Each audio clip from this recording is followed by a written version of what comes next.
ইংল্যান্ডের দক্ষিণ ইয়র্কশায়ারে উড্ডয়নের অল্প সময়ের মধ্যে একটি ব্যক্তিগত হেলিকপ্টার বিধ্বস্ত হয়েছে। এতে ৭০ বছর বয়সী এক বৃদ্ধ নিহত হয়েছেন। আহত হয়েছেন আরও ৩ জন। তাদের মধ্যে রয়েছেন পাইলট, এক নারী ও এক শিশু।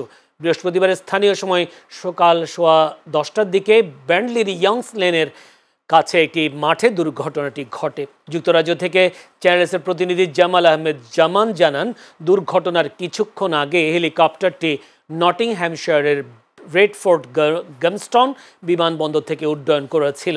দক্ষিণ ইয়র্কশায়ার পুলিশ জানিয়েছে, দুর্ঘটনার খবর পাওয়ার পরেই উদ্ধারকারীরা দল ঘটনাস্থলে পৌঁছায়।